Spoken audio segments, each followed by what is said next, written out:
everyone. So let's start our today's Hindu editorial analysis. So today we are going to discuss three topics: India-US ties, migrant women workers, and G20 summit. So first topic में ये कहा गया है कि India US ties के बारे में discuss किया गया है और ऑथर का ये कहना है कि अगर 21st सेंचुरी की कभी भी हिस्ट्री लिखी जाएगी तो उसके मोस्ट इंपॉर्टेंट स्टीयरिंग रोल्स जो हैं वो इंडियन यूएस की स्ट्रेटेजिक अलायंस जो है वो प्ले करेगी। बट साथ ही साथ ऑथर का ये भी कहना है कि अभी ये बहुत अर्ली है कि हम ये प्रेडिक्ट कर ले कि इनका जो जॉइंट एफर्ट है वो कितना ज़्यादा सक्सेसफुल होगा, ये अभी कहना बहुत मुश्किल है क्योंकि दोनों का ही जो कॉम्पिटिटर है, स्ट्रेटेजिक कॉम्पिटिटर है, वो है चाइना। और अगर कभी भी हम दुश्मनी की आड़ में दोस्ती करते हैं तो वो दोस्ती ज़्यादा देर तक नहीं चलती, वो तब तक ही चलती है जब तक आपकी दूसरे बंदे के साथ दुश्मनी चल रही है। तो इसलिए ऑथर का ये कहना है कि हमें अभी ये प्रेडिक्ट एग्जैक्टली नहीं कर सकते कि इंडिया और यूएसए का जो रिलेशनशिप है वो कब तक और कहाँ तक चलेगा, ठीक है। और साथ ही साथ ऑथर का ये भी कहना है कि जो दो मेन इंपॉर्टेंट एरियाज हैं जहाँ पर इन दोनों के जो जॉइंट एफर्ट्स हैं वो वर्क कर रहे हैं, ये दोनों, वो है क्लाइमेट एंड ट्रेड। ऑथर का ये भी कहना है कि ट्रेड जो है वो सेकेंडरी ऑक्यूपेशन है, सबसे ज़्यादा इंपॉर्टेंट जो फील्ड है वो है क्लाइमेट। बट हम ट्रेड को इग्नोर नहीं कर सकते हैं बिकॉज हमें पता है क्लाइमेट के माध्यम से भी ट्रेड किया जाता है, ठीक है। और ट्रेड जो है लॉन्ग टर्म प्रोस्पेक्टिव के लिए बहुत ज़्यादा इंपॉर्टेंट फैक्टर कंसीडर किया जा सकता है, ओके। कुछ एनकरेजिंग साइंस देखने को मिले हैं जैसे कि US special presidential envoy for climate John Kerry already India 2 बार आ चुके हैं और इंडिया यूएसए ने ऑलरेडी कोलैबोरेट किया है climate and clean energy agenda partnership में, ठीक है। और साथ ही साथ हमें कुछ पैरेलल होपफुल साइंस भी देखने को मिल रहे हैं इन बायलैटरल ट्रेड रिलेशनशिप्स जो कि इन्होंने रिवैम्प किए हैं अपनी ट्रेड पॉलिसी फोरम के द्वारा, ठीक है। और बोथ कंट्रीज जो हैं ये क्लाइमेट कंसर्न्स और कमिटमेंट्स में काफ़ी लीडिंग रोल जो है वो प्ले कर रहे हैं, ठीक है। अब जो COP26 हुई थी उसमें हमारे प्राइम मिनिस्टर मोदी जी ने ये कहा था कि बाय 2070 हम नेट जीरो एमिशंस को अचीव कर लेंगे। पर साथ ही साथ उन्होंने ये भी कहा कि जो डेवलप्ड कंट्री हैं उनको नेट जीरो की बजाय उनको नेगेटिव एमिशंस की तरफ मूव करना चाहिए। बट ये बात यूएसए को पसंद नहीं आई कि व्हाई यू आर टारगेटिंग अस। अगर हम डेवलपमेंट कर रहे हैं तो ऑब्वियसली एमिशंस होगी और नेगेटिव एमिशंस अचीव करना अभी हमारे लिए इतना इजी नहीं है। यूएसए का ये कहना था कि हमें टारगेट मत करो, ठीक है। इसके साथ एक एग्जाम्पल भी दी गई है कि इंडियन यूएस को साथ ही साथ अगर अपने रिलेशनशिप्स को ज़्यादा बेटर करना तो उनके पास एक बहुत अच्छा चांस भी है कि वो एक इस अपॉर्चुनिटी को ग्रैप्स कर सकते हैं कि अगर जो भी उनके डिस्प्यूट चल रहे हैं WTO के पास सोलर पैनल को लेकर, ये उस डिस्प्यूट्स को भी रिजॉल्व कर सकते हैं अगर उनको अपने रिलेशनशिप को और ज़्यादा स्ट्रॉन्ग करना है, ठीक है। और साथ ही साथ ऑथर का ये भी कहना है कि अगर क्लाइमेट ट्रेड की वजह से कोई मतलब कि टेंशन्स क्रिएट होती हैं तो उसकी वजह से एक नया ट्रेड वॉर जो है वो स्टार्ट हो जाएगा और जो भी इनके बीच में स्ट्रेटेजिक पार्टनरशिप चल रही है वो बहुत ज़्यादा हॉल्ट हो जाएगी, उस पर बहुत ज़्यादा इम्पैक्ट पड़ेगा जिसको रिवैम्प करना भी काफ़ी मुश्किल हो जाएगा, ठीक है। अगर बात की जाए ट्रेड डील की तो trade has been a major bone of contention between India and USA. India has been referred by US as tariff king that imposes tremendously high import duties. Donald Trump formulated America's first policy on the economic dimension. It means reducing the US trade deficits with major trading partners including India. अब क्या है ना कि दोनों countries जो हैं वो काफ़ी टाइम से ये देख रही हैं कि हमें कोई ऐसा मौका मिल जाए, कुछ ऐसा सोल्यूशन मिल जाए जिसकी वजह से हम फ्री ट्रेड जो है वो कर सकें।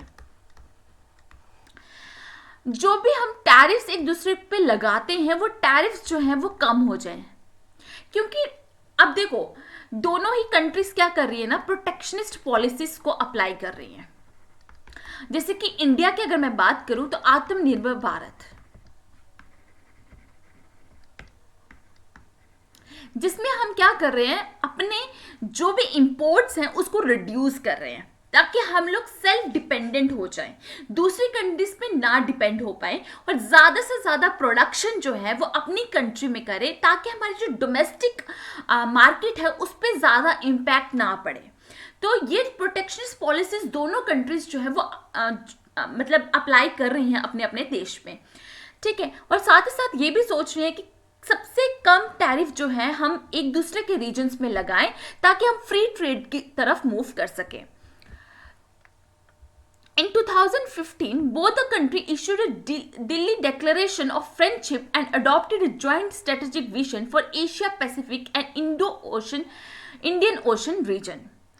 जो bilateral civil nuclear cooperation agreement भी साइन किया गया था 2008 में इंडियन यूएस के बीच में as a priority initiative under the PACE Partnership to Advance Clean Energy between the US Department of Energy and the Government of India, इन्होंने एक joint clean energy research and development center भी establish किया था to promote clean energy innovations by scientists from India and US.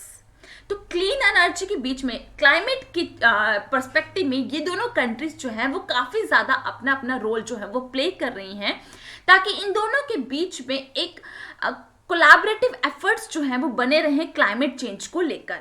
India US clean energy agenda 2030 partnership भी launch की गई थी at the leaders climate action summit में।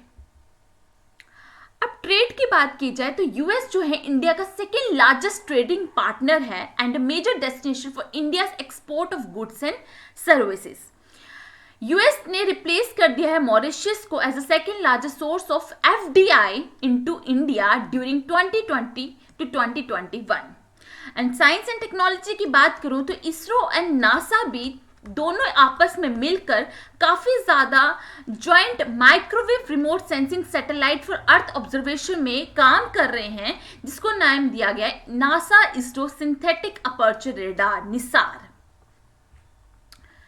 Defence में दोनों का काफी ज्यादा इंपॉर्टेंट हमने पार्टिसिपेशन देखा है, जैसे कि इन्होंने क्वाड बनाया था जिसमें India US Japan and Australia जो थे वो मेंबर्स थे। और ये जो क्वाड अलायंस है ये ज़्यादातर बनाई गई थी to counter China in the Indo Pacific region. फिर 2020 में मालाबार एक्सरसाइज जो थी वो इंडिया और यूएस की स्ट्रेटेजिक टाइज का एक काफ़ी हाई पॉइंट देखा गया है and it was first time in 13 years that सारी की सारी कंट्रीज ऑफ क्वाड जैसे India US Japan and Australia they send a strong message to China. तो चाइना के खिलाफ इन्होंने ये एक मतलब कि ये जो क्वाड ग्रुप बनाया है ज़्यादातर इसका इम्पोर्टेंट इम्पैक्ट यही है कि ये चाइना को काउंटर करना चाहते हैं। And India US have 4 foundation defence agreements also. For exchange and cooperation agreement we have BECA। For security general security of military information agreement. For logistic exchange memorandum of agreement we have LEMO, and for communication purpose we have communication compatibility and security agreement. Okay, if you are curious you can go through this defense agreements and read a little bit about these agreements if you are interested. Okay, in 2019 में इन्होंने एक tri service भी जो थी वो conduct की थी in the name of tiger Trump. Bilateral regional services में इंक्लूडेड है युद्ध अभ्यास फॉर आर्मी, वज्रा प्रहार for special forces and impact red flag. तो ये कुछ रिलेशनशिप्स हैं, कुछ मतलब एरियाज हैं जिसमें इंडियन यूएस जो है वो साथ में मिलकर काम कर रहे हैं। और इसमें हमें देखने को मिला कि डिफेंस में और क्लीन एनर्जी में इंडियन यूएस जो है वो काफ़ी इंपॉर्टेंट जो है वो रोल प्ले कर रहे हैं ताकि वो एक साथ मिलके collaboratively they can work together for clean energy as well as for the defence purpose. Second is COVID-19 as a tale of job hardship and marginalization. So अब ये देखा गया है कि कोविड-19 के दौरान जो है काफ़ी ज़्यादा माइग्रेंट जो है वर्कर्स की हमें संख्या देखने को मिली है. अब गल्फ कॉर्पोरेशन काउंसिल जो रीजन है, जिसको आज के टाइम पे corporation council for Arab states of gulf कहा जाता है, it host for about 23 million migrant workers. And उसमें सबसे ज़्यादा ये देखा गया है कि सबसे ज़्यादा प्रॉब्लम आ रही है कि वुमेन माइग्रेंट वर्कर्स में काफ़ी ज़्यादा डिस्क्रिमिनेशंस जो है वो देखने को मिल रही हैं. और इसमें सबसे ज़्यादा जो वर्क फोर्स है वो आपकी साउथ एशियन रीजन से और साउथ ईस्ट एशियन कंट्री से ये देखने को मिल रही है. और ज़्यादातर वो वर्क फोर्स है जो कि लो वेज ऑक्यूपेशन में एंगेज्ड है. अब वुमेन जो है वो अकाउंट करती हैं for 39% of migrant workers in GCC region. And this has been increase so far date कि माइग्रेंट वर्कर्स में अगर आप वुमेन्स में देखो तो कुछ कैटेगरीज आ जाती हैं स्किल्ड की और कुछ कैटेगरी आ जाती हैं अनस्किल्ड की. स्किल्ड के अंदर ज़्यादातर हमारे आ जाते हैं नर्सेस, जो कि हेल्थ इंडस्ट्री में सबसे ज़्यादा प्रेजेंट हैं. दूसरी अगर सेमी स्किल्ड या अनस्किल्ड की बात करूं तो डोमेस्टिक वर्कर्स, हमारे मेड वगैरह, ठीक है, care workers, cleaning crew, manufacture workers या सैलून वगैरह में जो भी वर्कर्स जो हैं वो काम करती हैं. अगर हम सेमी स्किल्ड या अनस्किल्ड की बात करूं तो सबसे वनरेबल सेक्शन वही है, ठीक है, जिसको सबसे ज़्यादा सफ़र करना पड़ता है. अब जबकि आपने कोविड-19 की सिचुएशन में देखा ही था कि गवर्नमेंट ने ये देखा था कि कोविड सेंटर्स में काफ़ी ज़्यादा नर्सिस को, स्टाफ को एम्प्लॉय कर दिया था और उनको वहाँ से बाहर भी नहीं जाया जाता था और उनको ऑलमोस्ट 18 to 20 आवर्स वर्क करना पड़ता था, ठीक है. अब उसके बाद प्रॉब्लम क्या हुई है ना कि बहुत सारे एग्जाम्पल्स इस आर्टिकल में दी गई हैं कुवैत को लेके, सऊदी अरेबिया को लेके. तो उन्होंने उनकी वर्कर्स जो फीमेल वर्कर्स हैं उन्होंने ये कंप्लेन की है कि हमें जो है जब कोविड की सिचुएशन थी तो हमसे बहुत ज़्यादा काम लिया गया था, हमें गवर्नमेंट सेंटर्स में एम्प्लॉय किया गया था जहाँ से हम एक टेलीफोन कॉल तक भी अपने घर में नहीं कर सकते थे. अब क्या हुआ जब सिचुएशंस रिवर्स हो रही हैं, ठीक है, सब कुछ नॉर्मलाइज हो रहा है. प्राइवेट सेक्टर में तो हमसे जॉब चली गई थी ऑलरेडी, प्राइवेट सेक्टर में हमसे जॉब ऑलरेडी चली गई थी. अब उसके बाद हमें गवर्नमेंट सेक्टर में जहाँ पे जॉब लगाई गई थी वहाँ से भी हमें निकाल दिया जा रहा है. अब हमारे वीज़ास तक भी जहाँ पे हम वर्क कर रहे थे वो एक्सपायर हो चुके हैं और हमारे पास कोई काम अब बचा नहीं है, ठीक है. तो we are suffering a lot and we are not getting a job security. तो in many countries the work hours of nurses in many countries were extended from 8 hours to 12 hours without overtime remuneration, that too in challenging working conditions. Obviously working conditions उस time पे कोविड-19 चल रहा था जिस time पर सबसे ज़्यादा जो थे सफ़र करते डॉक्टर्स एंड नर्सेस. उस टाइम पे इनसे हमने काफ़ी ज़्यादा काम लिया है, ठीक है. अब जब सिचुएशंस रिवाइव कर रही है, रिवर्स हो गई हैं, तो इनसे हम कोई भी जॉब सिक्योरिटी की बात नहीं कर रहे हैं. इसके खिलाफ काफ़ी प्रोटेस्ट भी किया गया था, जिसके लिए इन्होंने ये भी कहा था कि जो उस टाइम पे आपने हमें ये कहा था कि हम आपको जॉब सिक्योरिटी देंगे, तो वो जॉब सिक्योरिटी की बात अब आप क्यों नहीं कर रहे हैं. और जो हमारे वीज़ास वगैरह एक्सपायर हो चुके हैं अब उसके लिए भी आपको कोई सोल्यूशन निकालना पड़ेगा.